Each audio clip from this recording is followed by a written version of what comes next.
Bonjour à vous, ici Mom. Aujourd'hui, vous l'aurez compris, nous allons nous pencher sur un album qui a longtemps été une hidden gem, avant d'être réhabilité par des années de chroniques et de recommandations via internet. On ne va pas se mentir, Lycathea Flame n'est aujourd'hui connu que des connaisseurs, mais son destin initial n'aurait dû le confiner qu'à un rayonnement très limité.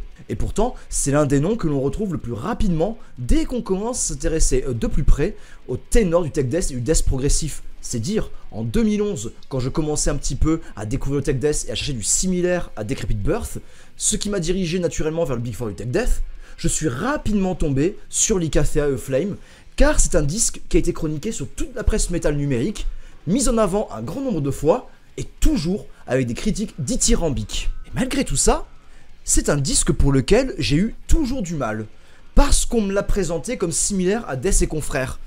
Alors, même si l'album des Tchèques s'inspire d'énormément de choses, les étiquettes restent utiles. Les inspirations Schuldiner sont très limitées et plutôt sporadiques dans cet album. On est bien plus sur du brutal canadien à la Cryptopsy et Gorguts, avec une inspiration jusqu'au boutiste qui évoque l'album Obscura, sauf qu'au lieu d'explorer la dissonance, les Tchèques vont se concentrer sur les couleurs et gammes égyptiennes et orientales. Du coup, cette proposition artistique audacieuse et assumée qui donne une musique difficile d'accès, ce n'est pas sans m'évoquer d'autres hidden gems dans bien d'autres domaines que la musique. Alors là, je vous préviens, attachez vos ceintures, parce qu'avec Lycathea Flame, on va rentrer dans un tunnel où on va évoquer énormément de choses, mais vous inquiétez pas, ça va bien se passer. Avant d'aller plus loin, il faut savoir que le concept de bijou caché ou hidden gem est assez ambigu, parce que certaines personnes défendent la nostalgie qu'ils ont pour une œuvre avec un impact majeur, et sous prétexte que cette œuvre a marqué leur goût et que c'est peu connu, ils vont dire « voici ma hidden gem ». Sauf que c'est un concept bien plus complexe que cela. Le joyau caché contient une part de nostalgie, on est d'accord, mais avant tout, il contient tous les atouts d'un classique, mais qui a eu une influence sous le radar.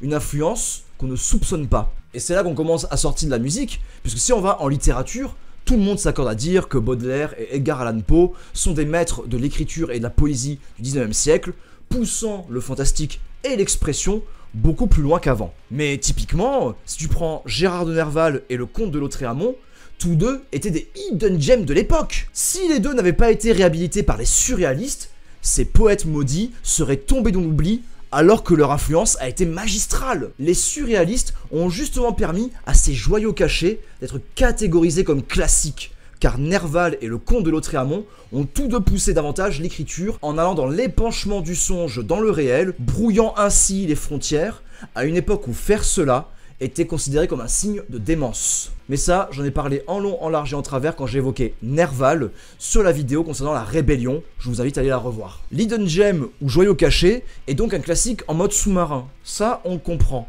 Mais c'est quoi un classique au juste? Je le dis souvent, un classique est une œuvre qui s'approprie les codes pour en définir de nouveaux. Autrement dit, il y a eu un avant et un après. C'est le cas de tous les grands classiques du métal. Toutefois, il y a peu, je regardais des vidéos rétrospectives d'une époque où Squaresoft, studio de développement à l'origine de Final Fantasy notamment, était dans son âge d'or avec des sorties magistrales à l'ère de la Super Nintendo. Avec l'arrivée de la PlayStation, Squaresoft a pu débloquer plus de fonds pour prendre plus de risques, car le support CD permet de créer plus de jeux et moins cher. Cette ouverture, couplée au succès de Final Fantasy 4, 5 et 6, a permis un déchaînement créatif. Le Squaresoft de la phase des 90, c'est prise de risque sur prise de risque. Dans ce contexte est sorti Chrono Trigger, réalisé par la Dream Team de Squaresoft avec le fin du fin des équipes créatives et de développement. Chrono Trigger a ainsi permis un bouillonnement, duquel a commencé à être écrit le script pour Final Fantasy VII, hélas jugé trop sombre et trop abrupt pour le grand public. Mais ce script n'a pas été jeté à la poubelle, puisque un temps appelé Chrono Trigger 2 est devenu Xenogears. Pourquoi est-ce que j'évoque tout cela? C'est parce que Xenogears et Lycathea Flame, pour moi, c'est un petit peu la même chose. Xenogears, qui est un jeu de rôle japonais, a connu un développement très compliqué et est sorti avec un rayonnement bien moindre que Final Fantasy VII. Cependant, Xenogears reste une hidden gem, un joyau caché, car il a eu un tel succès critique et surtout un tel rayonnement culturel qu'il a marqué durablement l'industrie du RPG japonais, donnant un axe plus mature au genre et ouvrant la voie à une autre façon d'écrire et de raconter une histoire par ce média. concernant Lycathea Flame, on est dans ce même aspect. C'est un disque hyper ambitieux qui va raconter énormément de choses en 1 heure, et ce, dans les années 2000, où la production d'albums était bien plus difficile qu'aujourd'hui. Le son peut paraître brouillon parfois, mais on parle d'un groupe inconnu qui se décide à sortir un des plus grands albums de métal progressif de tous les temps. D'ailleurs, dans une des vidéos que j'ai vues, le but de Xenogears était de faire une immense fresque sur 6 jeux, et Xenogears finalement n'est que le 5e épisode de 6 qui était prévu. Pour le coup, Lycathea Flame, il y a vraiment cette ambition, cette folie des grandeurs, cette volonté de faire un immense album. Mais surtout, Heaven et Ferris peut vraiment prétendre à atteindre les plus hautes sphères du métal progressif. Je vais ainsi reprendre une citation d'Umberto Eco, utilisée dans une vidéo de la chaîne Rigolo concernant les visiteurs. Pour Umberto Eco, Casablanca est un film culte, car tous les archétypes sont là. Ce n'est pas un film, c'est les films. Donc, en plus d'être une métamorphose du paradigme, en plus d'apporter de nouvelles règles à celles qui existaient déjà avant, un classique contient les œuvres passées et les œuvres à venir. Cette définition d'œuvre culte, on peut notamment l'utiliser pour Cynic. En effet, on parlait ici du groupe Vuver, avec leur album Pilgrimage, qui reprend une base à la Cynic pour produire un album qui évoque l'aspect oriental de Lycathea Flame, mais ça on va reparler après. Et ce Pilgrimage illustre parfaitement la citation de Umberto Eco. Cynic contient à la fois dans ses démos et ses origines le tech death balbutiant de la fin des années 80, début des années 90, mais Focus a servi également d'ouverture dans la façon de composer pour des albums à venir. Et Pilgrimage en est l'illustration parfaite. Autrement dit, sans Cynic, tout aurait été drastiquement différent. De ce fait, si on se base à nouveau sur la définition apportée par Umberto Eco, Xenogears reprend les codes du JRPG et le mix à une ambiance science-fiction, à Evangelion, ainsi qu'à un visual novel sur son second CD. D'ailleurs, la fin d'Elven et Fris, avec 11 minutes d'ambiance qui n'a rien à voir avec tout le reste, m'évoque fortement le CD2 de Xenogears qui rompt avec l'ensemble du CD1. Par conséquent, Xenogears a ouvert la voie à une autre façon d'envisager l'écriture. En son sein réside un ensemble de potentiels inimaginables avant sa sortie. Pourquoi je parle de tout ça? Parce que Lycathea Flame, c'est pareil. Elven et Fris produit exactement le même effet. Qui aurait pu mêler le tech death, le brutal et un aspect hautement oriental avec des phases atmosphériques poussées? Alors certes, les années 90 ont eu des propositions osées, mais tout comme Xenogears est une étrangeté qui fait les choses à sa façon, Lycathea Flame ne fait rien comme les autres, et son influence a été prépondérante dans le milieu métal très underground. On parlait de Vuver et Pilgrimage, si tu prends cet album-là, sorti 1 an après et également en République tchèque, tu retrouves énormément de points communs, cette fois employés pour faire un disque inspiré d'athéistes et de jazz. Mais maintenant, on va prendre la nouvelle vague du death metal progressif qui a été marquée par la sortie de Epitaph de Necrophagist en 2004. Cette nouvelle vague, notamment au Canada, a produit un mix brutal tech et prog qui est à 100% dans l'ADN de Lycathea Flame. Augury et Beyond Creation contiennent la manière d'écrire mise en avant dans Elven et Fris. Même The Faceless contient à la fois la prod archi minutieuse d'un nécrophagiste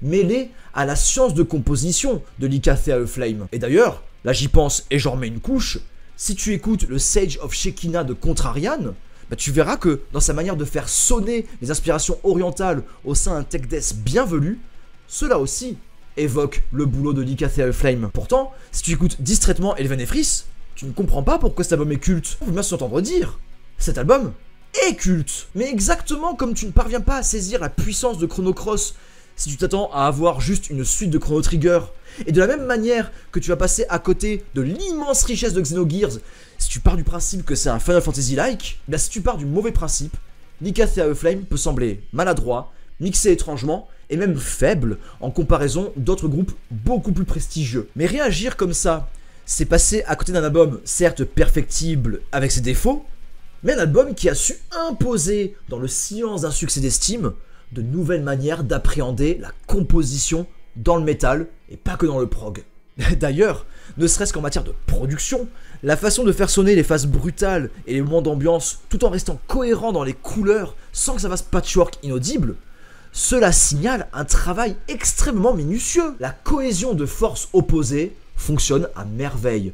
Chaque morceau contient un équilibre savant des différentes phases et je reste subjugué d'à quel point ça fonctionne. On parle quand même d'un groupe qui prend pour base le brutal death de Gorgasm et Cryptopsy pour créer un album prog à inspiration égyptienne, mésopotamienne et orientale. Niveau grand écart en 2000, ça se place là quand même. Mais justement, ce grand écart fonctionne. Les phases adoucies nous apportent plaisir et réconfort car on s'est pris du brutal. Et on est content du retour du brutal à la Cryptopsy, c'est bourrin, ça avoine comme il faut. Et entre ces phases diamétralement opposées, nous avons toujours ces arrangements qui permettent de faire le lien et de créer une cohérence malgré les changements de tempo, les riffs sous blast beat soudains ou les breaks arrivant sans appel. On a même du synthé inspiration Goa Trance, mais ça passe parce que tout est fait avec goût et mesure. Le credo de cet album tient en cette formule: maintenir le flow naturel de puissance contraire sans jamais trahir le propos de départ et la promesse initiale. Malheureusement, on n'a que peu d'informations sur cet album, mais il m'évoque quand même très fortement Calicia. Ce disque-là, dont je vous rabâche les oreilles sans arrêt, mais normal, c'est un des plus grands disques de prog, et même un des plus grands disques de métal en France. Si j'en parle aujourd'hui, c'est parce que ce dernier est encore plus proche d'un Xenogears, car il a connu un développement calamiteux. Et comme Xenogears, Sybion cherche à nous raconter une fresque immense avec un travail furieux de construction diégétique. Construction diégétique, ça veut dire construction de la diégèse, construction du monde fictif quoi. Toutefois, quand on parle de films ou de jeux vidéo, nous évoquons ici des arts complexes qui impliquent un grand nombre de personnes qui travaillent sur différents pôles afin de rendre une œuvre.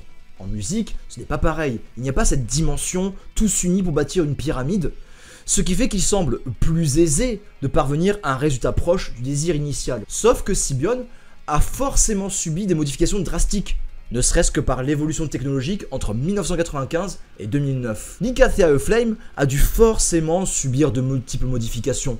En tout cas, sachez que Calicia est exactement comme Lycathea Flame dans son principe.